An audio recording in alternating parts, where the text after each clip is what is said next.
नमस्कार, देवभूमि समाचार में बहुत स्वागत है आपका। मैं हूं आपके साथ प्रियंका मिश्रा। बुलेटिन की करेंगे शुरुआत। उत्तराखंड के मुख्यमंत्री पुष्कर सिंह धामी ने राजधानी देहरादून में स्थित शिवाजी धर्मशाला में शिव बारात का शुभारंभ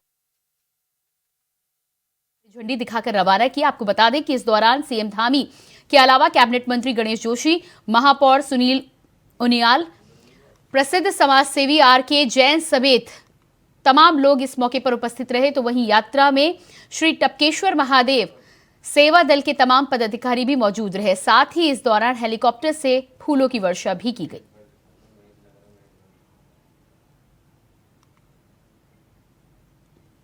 तो तस्वीरें आप देख पा रहे हैं, देहरादून की ये तस्वीरें हैं जहां पर शिव बारात का शुभारंभ किया गया। मुख्यमंत्री पुष्कर सिंह धामी ने हरी झंडी दिखाकर इस बारात को रवाना किया। भारी संख्या में आप तस्वीरें देख पा रहे हैं कि इस तरह से भक्तों का तांता लगा हुआ है। भारी संख्या में सरकार के मंत्रियों के साथ ही साथ पदाधिकारी और भक्त इस बारात में शामिल हुए।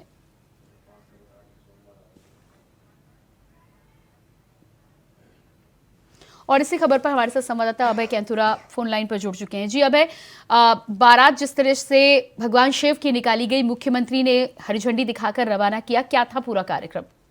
ये कह सकते हैं कि टपकेश्वर महादेव मंदिर की ऐसी बारात थी जिसका शुभारंभ मुख्यमंत्री पुष्कर सिंह धामी ने हरी झंडी दिखाकर यहाँ पर किया है। हर वर्ष की भांति ये बारात यहाँ पर निकाली जाती है, जिसमें शहर के लगभग सभी गणमान्य व्यक्ति यहाँ पर मौजूद होते हैं। और आज भी ये कह सकते हैं धर्मशाला से इस बारात का कार्यक्रम का आयोजन यहाँ पर किया गया था। मुख्यमंत्री पुष्कर सिंह धामी ने हरी झंडी दिखाकर इस बात को यहाँ पर रवाना किया और हेलीकॉप्टर के माध्यम से इस बारात पर पुष्प वर्षा करने का काम यहाँ पर किया गया, क्योंकि टपकेश्वर महादेव मंदिर ये कह सकते हैं कि देहरादून के प्रमुख पर्यटक स्थलों में से एक है, जहाँ पर धार्मिक और तीर्थाटन के लोग यहाँ पर आते हैं।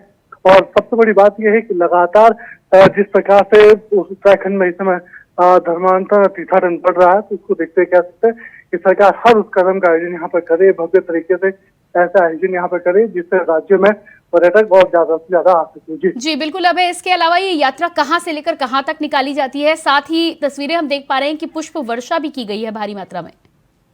बिल्कुल, ये कह सकते हैं कि इस शिव बारात यात्रा का जो मुख्य जो आयोजन होता है, शहर के मुख्य मार्गों से होते हुए इस यात्रा का निकालने का काम यहाँ पर किया जाता है। संचालन यहाँ पर होता है शिवाजी धर्मशाला से इस यात्रा का संचालन होता है, जो टपकेश्वर महादेव मंदिर पर इस यात्रा का समापन यहाँ पर होता है। ऐसे में कह सकते हैं कि पूरे दिन भर ये यात्रा शहर के प्रमुख मार्गों से होते हुए गुजरती है। जो श्रद्धालु इस दौरान होते हैं वो भगवान शिव का आशीर्वाद लेने के लिए यहाँ पर आते हैं। यात्रा से पहले भगवान शिव का महाअभिषेक वहाँ पर किया जाता है टपकेश्वर महादेव मंदिर में। उसके बाद इस यात्रा को यहाँ पर लाया जाता है। शाम के समय विशेष पूजा आरती का समय यहाँ पर रखा जाता है। तो राज्य सरकार हर उस चीज का यहाँ पर धर्म से जुड़े लोग हैं उनको बनाए रखने के लिए आयोजनों को यहाँ पर बढ़ावा दे रही है। साथ ही इस आयोजन के माध्यम से राज्य सरकार प्रदेश की खुशहाली समृद्धि की भी कामना भगवान भोलेनाथ से यहाँ पर करिए, ताकि उत्तराखंड राज्य पर जिस समय मानसून सीजन में जो प्राकृतिक आपदाओं का जो काले बादल में यहाँ पर मंडराए हुए जल्द से जल्द यहाँ पर छट सके, राज्य में सुख समृद्धि शांति की स्थापना हो सके। जी बिल्कुल। अब जिस तरह से सावन का ये पावन महीना चल रहा है और देवभूमि उत्तराखंड वैसे भी भगवान शिव की भक्ति और श्रद्धा के लिए प्रसिद्ध है, तो कितनी संख्या में यहाँ पर बाहर से श्रद्धालु आते हैं और शिव की ये जो बारात निकाली जाती है उसको लेकर भक्तों में कितना उत्साह देखने को मिला? देखिए, अगर भक्तों के उत्साह की बात करते हैं तो भक्तों का उत्साह इस समय चरम पर यहाँ पर होता है। विभिन्न झांकियों के माध्यम से जो शिव की जो लीलाएं हैं उन लीलाओं को प्रदर्शित करने का काम इस यात्रा के दौरान यहाँ पर किया जाता है। शिव के जो विभिन्न रूप हैं उनको प्रतीकात्मक उसके यहाँ पर बनाने का काम यहाँ पर किया जाता है। और ये कह सकते हैं कि हजारों की संख्या में इस यात्रा में लोग जो श्रद्धालु होते हैं, जो भक्त होते हैं, उस यात्रा में शामिल होने के लिए यहाँ पर आते हैं। उत्तराखंड राज्य से बाहर के जो भक्तजन हैं, जो भोले के भक्त हैं, वो यहाँ पर आते हैं, इस यात्रा में अपना उत्साह यहाँ पर करते हैं। तो हजारों की संख्या उनकी यहाँ पर होती है। सुरक्षा के कड़े प्रबंध यहाँ पर किए जाते हैं और ऐसे में समझा जा सकता है कि जब सावन का पवित्र महीना यहाँ पर चल रहा है तो सावन के पवित्र महीने के आखिरी सोमवार में ये इस यात्रा का आयोजन यहाँ पर किया जाता है। हर वर्ष की बात याद है, आज देहरादून में भी इस यात्रा का शुभारंभ आयोजन यहाँ पर किया गया, जिसमें हजारों संख्या में लोग सम्मिलित हुए।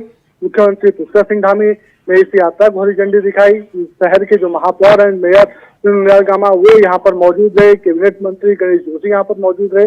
इसके अलावा कई विधायक यहाँ पर इस कार्यक्रम में मौजूद रहे। समझा जा सकता है कि उत्तराखंड राज्य में जिस प्रकार से तीर्थाटन बढ़ रहा है, ऐसे में हर उस आयोजन को बढ़ाने का काम सरकार यहाँ पर कर रही है, जिससे राज्य का तीर्थाटन और यहाँ पर बढ़ सके। जी बिल्कुल, जिस तरह से स्पिरिचुअल टूरिज्म की लगातार बात होती है, उसको बढ़ाने को लेकर आज मुख्यमंत्री ने जिस तरह से अपने संबोधन में भी कहा कि उत्तराखंड लगातार आगे बढ़ रहा है और इस तरह की व्यवस्थाएं जो है वो राज्य को मजबूत करती हैं, तो उसको लेकर क्या कुछ यहाँ पर निकलकर सामने आया? योजना है, उन योजनाओं के माध्यम से इस तरह की जो तीर्थाटन जो यात्रा है उनको और बढ़ावा देने का काम यहाँ पर किया जा रहा है। जो पौराणिक मेले राज्य के हैं, उन मेलों को बढ़ाने का काम सरकार की तरफ से यहाँ पर किया जा रहा है, क्योंकि सावन का पवित्र महीना और उत्तराखंड की देवभूमि यहाँ पर कहा जाता है। तो ऐसे में जो शिव के जो आयोजन यहाँ पर होते हैं, उन आयोजनों को भव्य स्वरूप देने का काम सरकार की तरफ से यहाँ पर किया जा रहा है। जो समितियां होती हैं, उन समितियों की तरफ से इन आयोजनों को यहाँ पर किया जाता है। सरकार अप्रत्यक्ष रूप से इन आयोजनों को बढ़ाने का काम यहाँ पर करती है, ताकि उत्तराखंड राज्य पर्यटन के क्षेत्र में आगे बढ़ सके। जो उसका तीर्थाटन जो मुख्य है, ये यहाँ पर विकसित यहाँ पर बढ़ सके। राज्य में खासतौर पर जो लोग इससे जुड़े हुए जो लोग हैं, उन लोगों को लाभ यहाँ पर मिल सके। सरकार की योजनाएं उन पर जीवन लेकर है और आज भक्तों में जिस प्रकार का उत्साह यहाँ पर देखने को मिला है, तो ऐसे में समझा जा सकता है कि आने वाले दिनों में ये शिव की जो यात्रा है, एक भव्य यात्रा स्वरूप बनकर यहाँ पर निकलेगी, जिसमें हजारों लाखों की संख्या में लोग यहाँ पर सम्मिलित होंगे। जी बिल्कुल। अभय आप बने रहिएगा हमारे साथ। ये तस्वीरें हम आपको दिखा रहे हैं, दर्शकों को अपने तस्वीरें दिखा दे। बहुत ही खूबसूरत ये नज़ारा है।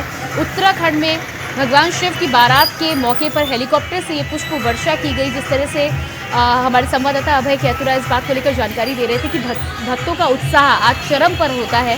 आप देख पा रहे हैं किस तरह से झूमते गाते भक्त नजर आ रहे हैं और उनके लिए आज का ये दिन विशेष दिन होता है। आज जिस तरह से सावन माह का आखिरी सोमवार भी है, ऐसे में आखिरी सोमवार के दिन भगवान शिव की ये जो बारात निकली है, उसमें दर्शकों के साथ ही साथ भक्तों के साथ ही साथ यहाँ पर मौजूद हर व्यक्ति का उत्साह देखते ही बनता है।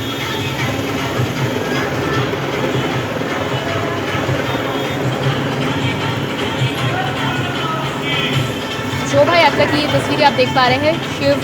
भगवान शिव की बारात का शुभारंभ मुख्यमंत्री पुष्कर सिंह धामी के द्वारा किया गया और भगवान शिव की बारात पर पुष्प से वर्षा की गई। ये तस्वीरें आप देख पा रहे हैं।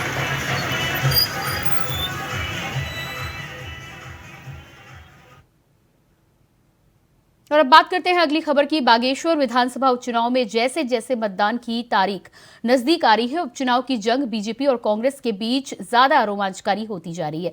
जहां कांग्रेस पार्टी भी अपने स्टार प्रचारकों को बुलवाकर कांग्रेस प्रत्याशी के पक्ष में चुनावी माहौल बनाने की तैयारी में लगी हुई है। इसी क्रम में कांग्रेस प्रदेश प्रभारी देवेंद्र यादव बागेश्वर जिला मुख्यालय पहुंचे, जहां पार्टी पदाधिकारियों ने फूल मालाओं के साथ उनका स्वागत किया। इस दौरान उन्होंने बागेश्वर विधानसभा के ब्लॉक प्रभारी, न्याय पंचायत प्रभारियों के साथ बैठक कर दिशा निर्देश दिए। साथ ही विधानसभा उपचुनाव के लिए लोकसभा 2024 की तैयारी में जुटने की अपील भी की।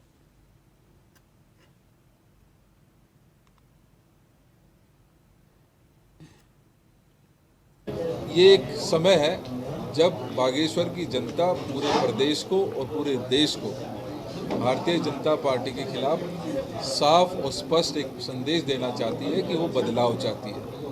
और कहीं ना कहीं वही बड़ा कारण है कि आज बागेश्वर में इस तरफ जाएं, लोग बदलाव की इस बयार को साफ देखा जा सकता है और लोग बढ़ चढ़कर कांग्रेस पार्टी के साथ आगे आए हैं।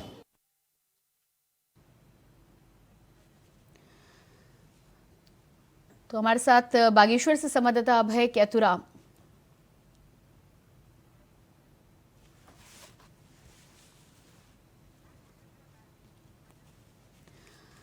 तो हमारे साथ इस खबर पर बागेश्वर से लाइव जुड़ चुके हैं अभय कैतुरा। उनसे जानेंगे कि क्या कुछ वहां पर दिशा निर्देश दिए गए। जी अभय, जिस तरह से प्रदेश प्रभारी देवेंद्र यादव जिला मुख्यालय पहुंचे हैं, क्या कुछ दिशा निर्देश कार्यकर्ताओं को दिए?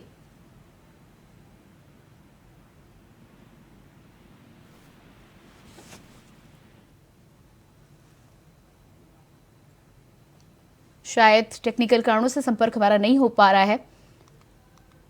आपको बता दें कि प्रदेश प्रभारी देवेंद्र यादव कांग्रेस के पदाधिकारियों के साथ ही साथ कार्यकर्ताओं से मिलने के लिए बागेश्वर पहुंचे थे, जहां पर उन्होंने जीत के मंत्र के साथ ही दिशा निर्देश भी दिए और साथ ही साथ 2024 की तैयारियों में लगने की अपील भी की।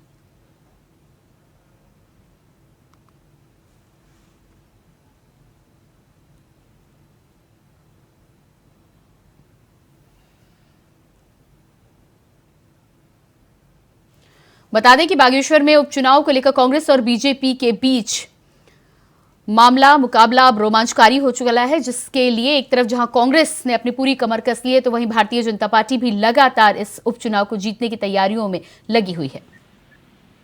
और इसी खबर पर हमारे साथ संवाददाता अभय कैतुरा लाइव जुड़ चुके हैं। जी अभय, जिस तरह से प्रदेश प्रभारी देवेंद्र यादव बागेश्वर पहुंचे थे, उन्होंने कार्यकर्ताओं को क्या दिशा निर्देश दिए जीत को लेकर?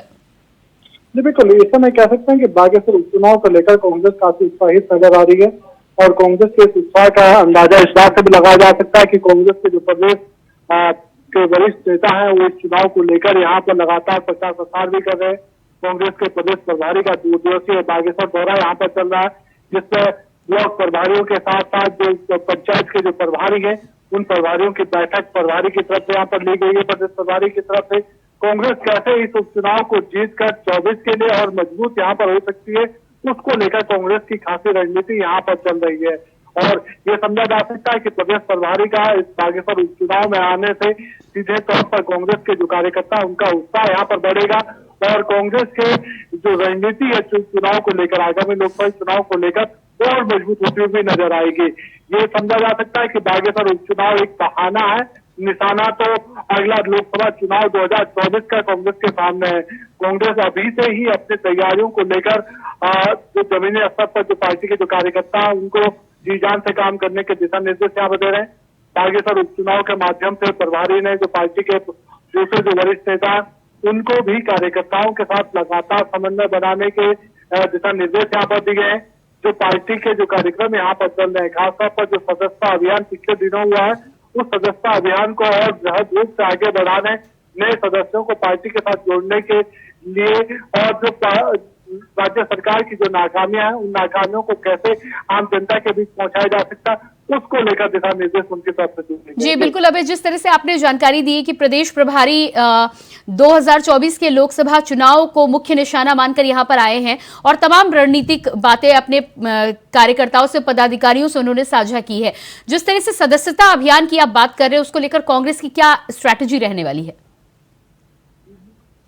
हेलो जी बिल्कुल अभय, इस तमाम जानकारी के लिए आपको बहुत बहुत शुक्रिया। उत्तराखंड के पौड़ी जिले के अशासकीय विद्यालयों में लिपिकों और शिक्षकों की नियुक्ति की जांच में अनियमितता पाई गई है। एक विद्यालय में विशेषज्ञ की असहमति के बावजूद मुख्य शिक्षा अधिकारी ने एक शिक्षक की सहायक अध्यापक पर नियुक्ति को मंजूरी दे दी। वहीं अन्य स्कूल में क्लर्क पद पर नियुक्ति में जो भी अनियमितता सामने आई है, जिसके बाद कांग्रेस प्रवक्ता गरिमा दसोनी ने शिक्षा विभाग की कार्यप्रणाली और शिक्षा मंत्री धन सिंह रावत पर भ्रष्टाचार के आरोप लगाए हैं और कहा है कि शिक्षा विभाग की कार्यप्रणाली के कारण बेरोजगार और प्रदेश के युवाओं को नौकरी के साथ साथ उच्च शिक्षा की बदहाली से भी जूझना पड़ रहा है। वहीं मामले को लेकर बीजेपी प्रवक्ता वीरेंद्र बिष्ट ने कहा है कि गड़बड़ी में सरकार का सीधा रोल नहीं है, प्रशासनिक कर्मचारियों के द्वारा ये गड़बड़ी की गई है, जिसको लेकर आगे कार्रवाई की जाएगी। समाचार पत्र पटे पड़े हैं। धन सिंह रावत के भ्रष्टाचार से, उसके निकम्मेपन से और निश्चित रूप से बहुत आक्रोशित हूं कि आप हजारों छात्रों के भविष्य को ऐसे कैसे दांव पर लगा सकते हैं। छात्र ना पीजी में दाखिला ले पा रहे हैं, ना राज्य के अंदर ना राज्य के बाहर। छात्र ना सीडीएस जैसी परीक्षाओं में जा पा रहे हैं। आपका जो एक समर्थ पोर्टल है वो काम नहीं कर रहा है। चाहे कुमाऊं विश्वविद्यालय हो, श्रीदेव सुमन हो, गढ़वाल विश्वविद्यालय हो, उत्तराखंड मुक्त विश्वविद्यालय हो, हर जगह का एक सा हाल है। पूरी तरह से चरमरा गई है यहाँ की उच्च शिक्षा व्यवस्था। मध्यम या फिर प्राथमिक शिक्षा का तो कहना ही क्या, जर्जर होते भवन सबको ही पता है। लेकिन इस वक्त जो छात्र अपने रोजगार के या अपनी नौकरियों के मुहाने पर खड़े हैं, उनके साथ आप इस तरह का भद्दा मजाक करेंगे, ये कभी नहीं सोचा था। और समझ से परे है कि ऐसे निठल्ले, निकम्मे और निष्क्रिय मंत्री को क्यों शिक्षा, चिकित्सा और सहकारिता सौंपा हुआ है। देखिए, कांग्रेस पार्टी को कहने के लिए, करने के लिए कुछ नहीं है। इस तरीके से आरोप लगा रही है, जनता के अंदर एक भ्रम फैलाने का काम कर रही है। जनता जानती है कि भ्रष्टाचार की जो जननी है वो कांग्रेस पार्टी रही है, और कांग्रेस पार्टी के समय लोगों ने भ्रष्टाचार को देखा भी है और झेला भी है। जहाँ तक पौड़ी में अशासकीय विद्यालयों का प्रश्न है, वहाँ जो गड़बड़ी हुई है नियुक्तियों में, उसमें एडी हिल ने जो उसको पकड़ा है, उन्होंने कहा है कि इसमें गड़बड़ी हुई है। तो उसमें सरकार का कहीं कोई प्रश्न नहीं है कि सरकार के द्वारा किया गया है। वो मैनेजमेंट के स्कूल हैं, मैनेजमेंट के जो प्रबंधक हैं, उनके जो कर्मचारी हैं, उनके द्वारा उसमें भर्तियों में घोटाले किए गए हैं। जोशीमठ विकास खंड का सुदूरवर्ती गांव पगनो पूरी तरह से खतरे की जद में है। वजह यह है कि गांव के ठीक ऊपर जबरदस्त भूस्खलन का होना, जिसके चलते इस वक्त दर्जनों परिवार भूस्खलन की चपेट में आ चुके हैं। आपको बता दें कि भूस्खलन का मलबा गांव की तरफ बढ़ रहा है, जिसके चलते इस वक्त पूरा गांव खतरे की जद में पहुंच चुका है। बड़ी बात यह है कि विगत कुछ सालों से लगातार भूस्खलन हो रहा है, जिसकी वजह से इस प्रकार पगनो गांव के लोग दहशत में जीने को मजबूर हैं। तो तस्वीरें आप देख पा रहे हैं जोशीमठ के पगनो गांव की तस्वीरें हैं, जहां पर भूस्खलन की वजह से आसपास के रहने वाले तमाम लोग लगातार खतरे की जद में जी रहे हैं। लंबे समय से बताया जा रहा है कि ये प्रक्रिया चल रही है, इसकी वजह से अब गांव वालों के मन में दहशत का माहौल है। तो तस्वीरें आपको ये लगातार दिखा रहे हैं कि इस तरह से जगह जगह दरारें आ चुकी हैं। जानकारी ये भी कि भूस्खलन होने की वजह से जो मलबा पहाड़ों से गिरता है, वो मलबा अब लोगों के घरों तक आने लगा है, जिसकी वजह से लोगों के मन में ये भी डर बना रहता है कि भूस्खलन यदि अधिक होता है तो घर ढह सकते हैं, तबाह हो सकते हैं, उसका डर बना हुआ है। आप देख पा रहे हैं किस तरह से भूस्खलन के बाद जो मलबा जमा हुआ है उसकी स्थानीय लोग ही मिलजुल कर सफाई कर रहे हैं, ताकि कहीं ना कहीं खतरे से बचा जा सके और रास्ता निकाला जा सके। तो तस्वीरें आप देख पा रहे हैं, डरावनी तस्वीरें हैं ये, जिस तरह से पहाड़ों पर रहने वाले लोगों का, उत्तराखंड में रहने वाले लोगों का जीवन पहले ही मुश्किलों से भरा हुआ होता है, और ऐसे में इस तरह से बाढ़, भूस्खलन, लैंडस्लाइड, ये तमाम जो घटनाएं हैं वो आने वाले समय में लोगों के जीवन को, उनके जीवन शैली को और अधिक कठिन बनाने का, दुर्गम बनाने का काम करती हैं।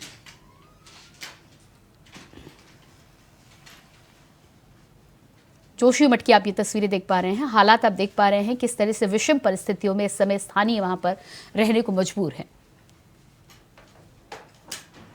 कई सालों से लगातार ये भूस्खलन की घटनाएं पगनो गांव में हो रही हैं।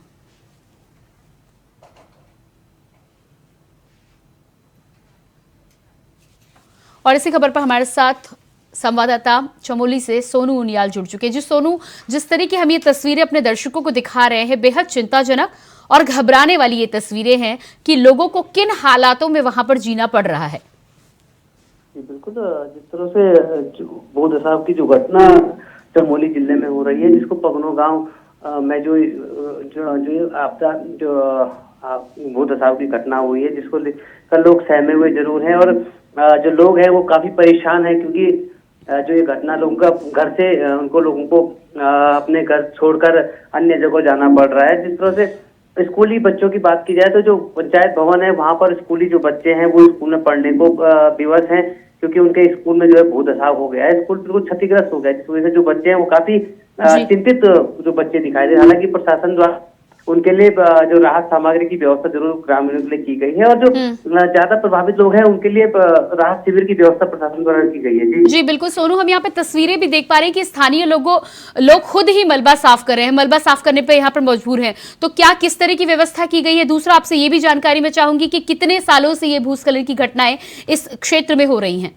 जी बिल्कुल, जिस तरह से पिछले साल भी जो ये भूस्खलन की घटना हुई थी, हालांकि उस समय जो भूस्खलन हुआ था वो होते होते फिर रुक गया था, जिस कारण से लोग फिर लोग परेशान भी रहे। हालांकि प्रशासन द्वारा फिर कुछ व्यवस्था तो की गई थी, हालांकि अब इसके बाद इस बार जो है इस बार ज्यादा कुछ भूस्खलन हुआ है, जिस कारण जो वहाँ के लोग हैं वो लोग बहुत भयभीत जरूर हुए हैं, क्योंकि बारिश इस बार जो वर्षा हुई है बहुत काफी हुई है। उससे पहले जोशीमठ में ये भूदशा की स्थिति देखी गई थी, जिससे कि जो लोग थे वो जोशीमठ में परेशान हुए। उसके बाद पगनो की घटना हुई है, जिससे लोग काफी परेशान और चिंतित है। हालांकि वहाँ पर जो लोग हैं वो स्वयं ही मलबा जो हटा रहे हैं और अपने जो मकान है उनको सुरक्षित करने की व्यवस्था कर रहे हैं। लेकिन जी सोनू, इस तमाम जानकारी के लिए आपको बहुत बहुत शुक्रिया।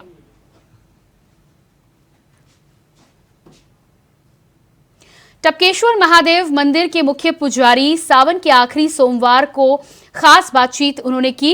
इस बारे में जाना हमारे संवाददाता तुषार गुप्ता ने। क्या कुछ मंदिर के पुजारी ने कहा और धार्मिक मान्यताओं को लेकर क्या कुछ विशेष है, आइए आपको भी सुनाते हैं।